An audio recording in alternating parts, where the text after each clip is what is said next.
സാറെന്നെ കാണണമെന്ന് പറഞ്ഞായിരുന്നോ? തനിക്ക് സന്തോഷം തരുന്ന ഒരു കാര്യം പറയാനാ തന്നെ വിളിപ്പിച്ചത്. എന്തു പറ്റി സാറേ? സാറിന് കാസർഗോട്ടേക്കും കാണുമ്പോൾ ട്രാൻസ്ഫറും. താൻ അജയൻ കൊലക്കേസ് കേട്ടിട്ടില്ലേ? തന്നെ അതിന്റെ അന്വേഷണ ചുമതല ഏൽപ്പിക്കുകയാണ്. അയ്യോ സാറേ, അത് ജോൺ ലൂക്കാ സാറും നമ്പീശൻ സാറും അന്വേഷിച്ചിട്ട് ഇടികൊണ്ടുവന്ന കേസല്ലേ? ഇതാണോ സാറ് സന്തോഷം തരുന്ന കാര്യമാണെന്ന് പറഞ്ഞത്? അജയൻ കൊലക്കേസ് അന്വേഷിക്കാൻ ആളെ കിട്ടാതെ വന്നപ്പോ ഡിപ്പാർട്ട്മെന്റ് ഒരു തീരുമാനമെടുത്തു. ആ കേസ് നേരിട്ട് അന്വേഷിക്കാതെ ആദ്യം രഹസ്യ പോലീസ് വഴി ആ കൊലക്കേസുമായി ബന്ധപ്പെട്ട വിവരങ്ങളെല്ലാം ശേഖരിച്ച് അത് പഠിച്ചിട്ട് അന്വേഷിക്കുകയാണ് ബുദ്ധിയെന്ന്. അങ്ങനെ അണ്ടർ കവർ പോലീസായി പോകാൻ തക്ക കഴിവും പ്രാഗൽഭ്യമുള്ള ഒരാളെ പറ്റി ആലോചിക്കുമ്പോഴാണ് എനിക്ക് തന്റെ പേര് ഓർമ്മ വന്നത്. താനെന്താ ഇവിടെ?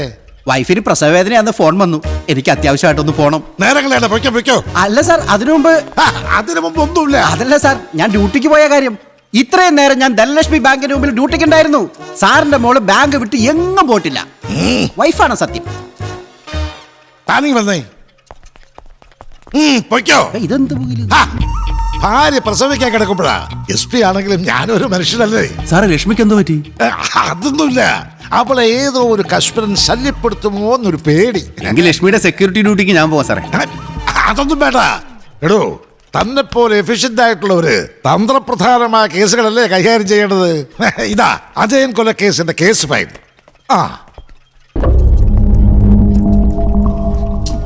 ആലപ്പുഴ തന്നെ ഒരുപാട് ഉള്ളിൽ വട്ടക്കായലിനോട് ചേർന്ന സ്ഥലത്ത 9 മാസം മുമ്പ് അജയൻ എന്നൊരു തൊഴിലാളി നേതാവ് കൊല്ലപ്പെടുന്നത്. പ്രബലരായ കയർ കച്ചവടക്കാരുടെ നാടാത്. അതിൽ ആലിക്കോയ എന്നൊരു കച്ചവടക്കാരനാണ് അജയനെ കൊന്നതെന്നാണ് നാട്ടുകാർ വിശ്വസിക്കുന്നത്. പക്ഷേ ആലിക്കോയെ കസ്റ്റഡിയിലെടുത്ത് ചോദ്യം ചെയ്തെങ്കിലും തെളിവുകളൊന്നും കിട്ടിയില്ല. മരിച്ച രാത്രിയിൽ അജയന്റെ കൈവശമുണ്ടായിരുന്ന തൊഴിലാളി സംഘം വക 2 ലക്ഷം രൂപ കാണാതായതിനാൽ കവർച്ചക്കാരെങ്കിലും ചെയ്തതാണോ എന്നുള്ള സാധ്യതയും തള്ളിക്കളയാൻ പറ്റില്ല. ഇതുവരെയുള്ള അന്വേഷണത്തിന്റെ ഡീറ്റെയിൽസ് ആ ഫയലിലുണ്ട്. സാറേ, ഈ രഹസ്യ പോലീസ് ആകുമ്പോ വേഷം മാറി വേണ്ടേ പോകാൻ? അതിനെന്തേ ഇവിടെ ഒരു ഉണ്ണി വെച്ച് വല്ല പിച്ചക്കാരന്റെയും വേഷം കെട്ടിയാ മതി. നിനക്കാണെങ്കിൽ ആ വകയിൽ എന്തെങ്കിലും പിച്ചക്കാശ് തടയുകയും ചെയ്യും. അതൊന്നും ശരിയാവത്തില്ല സാറേ. ഞാനൊരു കച്ചവടക്കാരന്റെ വേഷം കിട്ടിയാലോ? ഈ അജയനെ കൊന്നെന്ന് പറയുന്ന ആലിക്കോയ ഒരു കച്ചവടക്കാരനല്ലേ? അപ്പൊ അയാളുമായിട്ടൊരു ബന്ധം സ്ഥാപിക്കാൻ എളുപ്പമാകുകയും ചെയ്യും. ഓഹോ, എന്റെ ബുദ്ധിയിൽ ഇപ്പൊ തോന്നിയ കാര്യം അപ്പോഴേ മനസ്സിലാക്കി കളഞ്ഞു. Very good. അങ്ങനെ വെരി ഗുഡ് പറഞ്ഞുകൊണ്ട് കാര്യമില്ല സാറേ. കച്ചവടക്കാരനാകുമ്പോ പിടിച്ചു നിൽക്കാൻ കുറച്ച് കാശ് വേണ്ടേ? പിന്നെ സാറിന്റെ ബുദ്ധി തോന്നിയതായതുകൊണ്ട് അത് ഒട്ടും പാളിപ്പോകരുത്. അതെ, ചെലവിനുള്ള തുക കഴിച്ച് ഒരു 10,000 തന്നേക്കാം. പിന്നെ അന്വേഷണം പൂർത്തിയാക്കിയിട്ടല്ലാതെ താൻ തിരിച്ചിവിടെ കാല് കുത്തരുത്. ശരി സാറേ.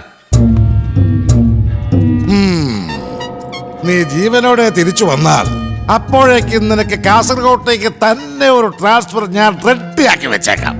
കച്ചവടക്കാരന്റെ വേഷം കിട്ടും പോലും നിന്റെ കച്ചവടം ഞാൻ പൂട്ടിക്കും.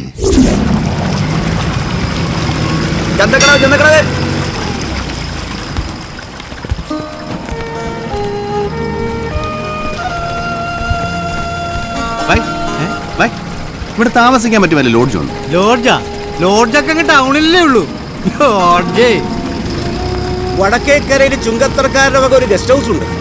പക്ഷെ അവിടെ സായിപ്പുമാർക്കേ താമസിക്കാൻ പറ്റൂ. നമ്മൾ താമസിച്ചാലേ സായിപ്പുമാരെ പോലെ വെളുക്കും നമ്മുടെ ഗീശ.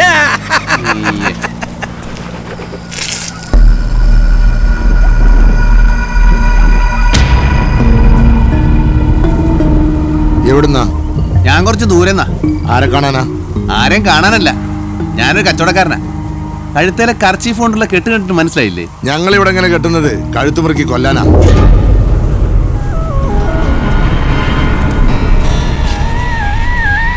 കച്ചവടക്കാരെ ആരെങ്കിലും കണ്ടിരുന്നെങ്കിൽ രാത്രി തന്നെ കച്ചവടം തുടങ്ങാമായിരുന്നു. എന്താ? ഒന്നുമില്ല.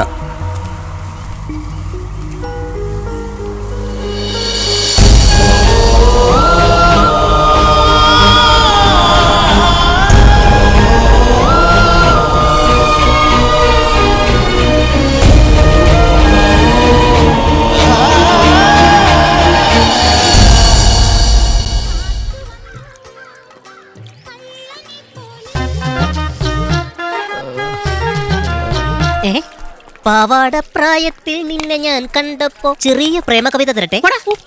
മുൻകോപക്കാരി മുഖം മറയ്ക്കും നിന്റെ മനസ്സൊരു ഗോവിന്ദേട്ടാ. സൂര്യൻ ഉദിച്ചിട്ട് നേരെ എന്തുമാത്രമായി നിന്റെ വിചാരം? എന്നിട്ട് ഇപ്പോഴാണോ കൊണ്ടുവരുന്നത്? ഇത്രയും വലിയൊരു കാര്യം ഏൽപ്പിച്ചിട്ട് ഇങ്ങനെ ഉത്തരവാദിത്വം ഇല്ലാതായാലോ? അതെ, ഞാൻ ചേട്ടന്റെ പണിക്കാരനല്ല, ഷാപ്പിലെ പണിക്കാരനാ. ഗംഗ മുതലാളി വന്ന് ഷാപ്പ് തുറന്നു തന്നാലല്ലേ ചേട്ടന് കാലെടുത്തോണ്ട് തരാൻ പറ്റൂ. പിന്നെ ഈ കാല് കൊണ്ട് നടന്നിങ് എത്തണ്ടേ? ഇങ്ങിതാ.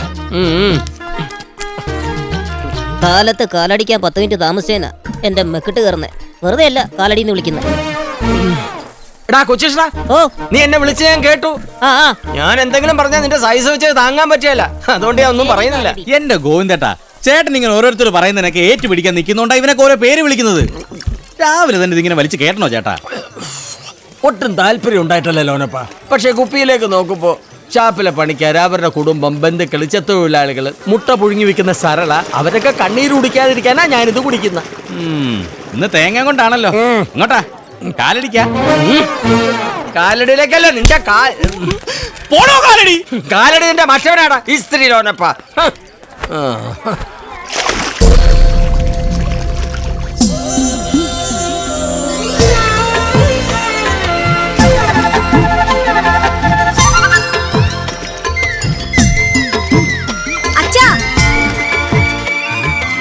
വെള്ളം നിർത്ത്. എന്തുവാ കാര്യം? ഞാൻ അവിടെ വന്നിട്ട് പറയാം. നിർത്താൻ പറ്റുകയല്ലെന്ന്. വെള്ളം നിർത്ത്. നിർത്താൻ പറ്റുകയല്ലെന്ന്.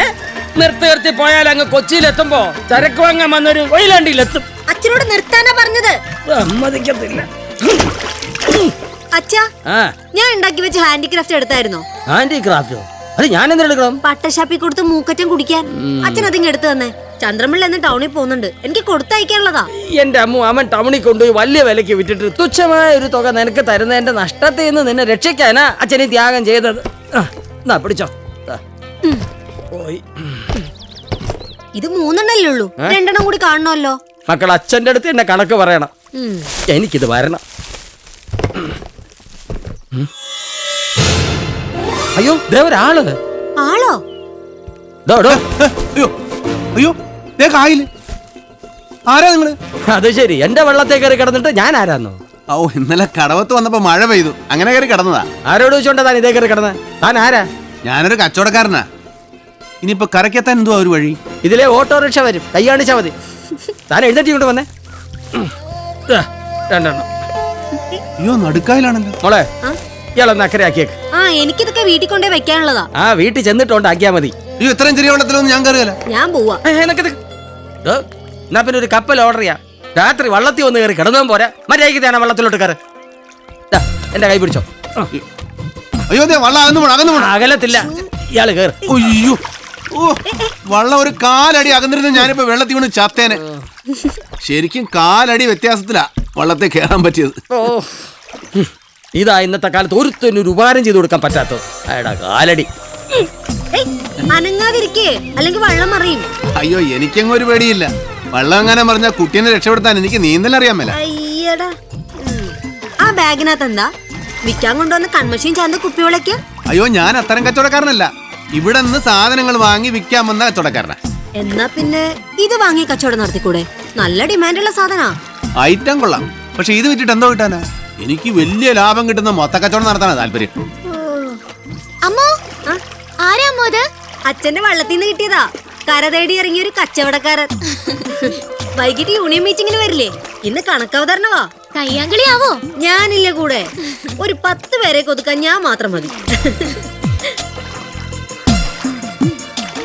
ഇതാണോ തന്റെ വീട്? അതെ. ഇവിടെ എവിടെയെങ്കിലും ഒരു വീട്ടിലൊരു മുറി വാടകയ്ക്ക് കിട്ടൂ? ഇവിടെയാലും മതി, എനിക്ക് അങ്ങനെ സൗകര്യങ്ങളൊന്നും വേണമെന്നില്ല. എന്നാ പിന്നെ അപ്പുറത്തെ വർക്കിച്ചേട്ടനോട് ചോദിക്കുന്ന നല്ലത്. പുള്ളിയോട് എന്ത് ചോദിച്ചാലും സൗകര്യം ഇല്ലെന്നേ പറയും. ആ ചാക്കിയുടെ സാധനങ്ങളൊക്കെ വീട്ടിലേക്ക് ഇറക്കി വെക്കേ. ഇത്രയും ദൂരം കൊണ്ടുവന്നതല്ലേ, അങ്ങനെങ്കിലും ഒരു പ്രയോജനം ഉണ്ടാവട്ടെ.